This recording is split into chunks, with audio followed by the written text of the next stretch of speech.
Halo Happy Investor, kembali lagi dengan NH Korindo Sekuritas. Kali ini kami akan membahas mengenai salah satu emiten yang akan IPO di Bursa Efek Indonesia, yaitu PT Winner Nusantara Jaya Tbk dengan kode emiten WINR. Oke, kita lihat company profile-nya.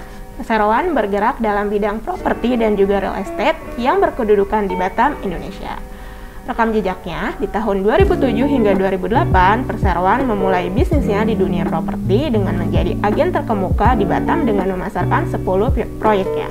Di tahun 2008 hingga 2012, Perseroan bergerak di bidang operator properti manajemen dengan memiliki sebanyak 35 proyek di Batam. Kemudian di tahun 2012 hingga 2015, Perseroan telah melakukan ekspansi usaha di bidang developer dan telah mengembangkan 4 proyek yang berada di 4 lokasi premium di Batam. Untuk tahun 2015 hingga 2019, Perseroan mengembangkan proyek konseptual sebanyak 10 proyek ikonik di Batam serta 1 proyek ikonik di Cibinong, Bogor.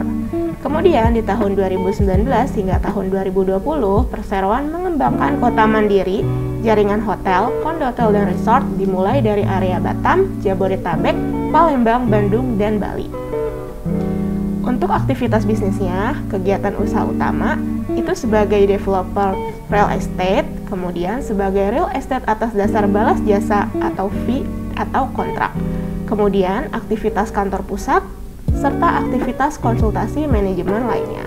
Untuk kegiatan usaha penunjangnya, Perseroan melakukan pembelian, penyewaan, atau tindakan lainnya untuk peroleh hak kepemilikan maupun penggunaan atas tanah, bangunan, sarana transportasi, dan atau objek lainnya yang diperlukan dalam kegiatan usaha Perseroan. Kemudian Perseroan juga melakukan kerjasama dengan pihak lain, serta kegiatan penunjang lain yang lazim dilakukan oleh Perseroan sejenis sepanjang tidak bertentangan dengan peraturan perundang-undangan yang berlaku. Oke, untuk struktur IPO-nya, jumlah saham yang ditawarkan sebesar 1.500.000.000 lembar, di mana persentase IPO-nya sebesar 28,65% dari modal ditempatkan dan disetor penuh setelah penawaran umum. Nilai nominalnya sebesar Rp20 per lembar, di mana harga penawarannya berada di kisaran Rp100 hingga Rp140 per lembar. Nilai IPO ini maksimal sebesar Rp210 miliar, di mana penjamin emisinya yaitu PT Arta Sekuritas Indonesia. Oke, untuk jadwal IPO-nya, masa penawaran awalnya itu di tanggal 28 Maret hingga 4 April 2022. Tanggal efektif yaitu di tanggal 8 April 2022. Masa penawaran umum di tanggal 12 sampai 14 April 2022. Tanggal penjatahan 14 April 2022. Tanggal distribusi saham 18 April 2022 dan tanggal pencatatan di Bursa Efek Indonesia yaitu 19 April 2022. Oke, di sini perusahaan juga mengeluarkan waran seri 1 di mana jumlah warannya sebesar 1.300.000.000 waran seri 1 atau persentasenya sebesar 34,80% dari total modal ditempatkan dan disetor penuh. Rasio warannya yaitu 15 saham baru mendapatkan 13 waran seri 1, di mana harga exercise-nya yaitu sebesar Rp250. Nilai warannya ini yaitu maksimal sebesar Rp325 miliar, di mana pelaksanaan warannya yaitu pada tanggal 19 Oktober 2022 hingga 18 April 2025. Oke, dana yang digunakan hasil dari IPO ini sekitar Rp100 miliar itu digunakan Perseroan untuk membeli tanah, di mana sekitar Rp70 miliar untuk membeli tanah di Kota Madia Batam dengan luas 10 hektar. Sekitar Rp30 miliar untuk membeli tanah di Kabupaten Bogor dengan luas 7.000 meter persegi. Kemudian sisanya sekitar Rp110 miliar itu digunakan sebagai modal kerja, di mana 32%-nya untuk Perseroan, 18% untuk PKG, 18% untuk JIA, 16% untuk KBI, dan 16% untuk WNI. Oke, competitive advantage-nya yang pertama, Perseroan memiliki sejumlah produk properti di hampir seluruh lokasi di Batam yang bertujuan untuk menjadi supermarket properti. Kemudian, Perseroan juga memiliki produk dengan harga terjangkau, namun tetap menyediakan fasilitas yang lengkap. Kemudian juga Perseroan memiliki keunggulan di bidang pemasaran dan penjualan, serta Perseroan selalu memastikan lokasi dari properti yang dikembangkan terletak di lokasi yang strategis. Oke, untuk faktor-faktor risikonya, risiko utamanya yaitu daya beli masyarakat yang masih lemah.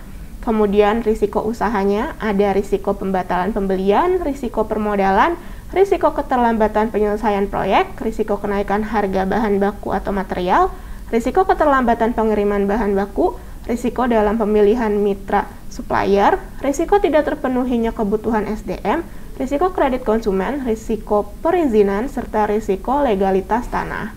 Untuk risiko umumnya itu terdiri dari risiko imbas krisis ekonomi di berbagai belahan dunia, risiko politik dan keamanan di Indonesia, risiko perubahan kebijakan atau peraturan pemerintah, risiko terjadinya bencana alam, serta risiko konflik atau ketegangan sosial. Lalu, bagi investor pun ada risikonya. Yang pertama, risiko tidak liquidnya saham yang ditawarkan pada penawaran umum perdana saham, risiko fluktuasi harga saham perseroan, serta risiko kebijakan dividen. Oke, di sini ada key financial highlights untuk neraca keuangan.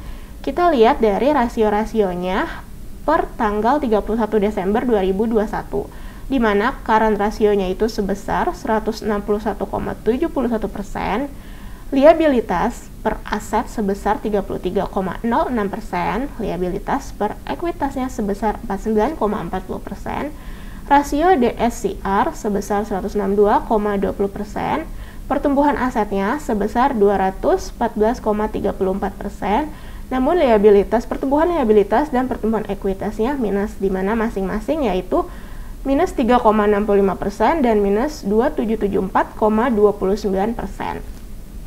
Oke, kita lanjut.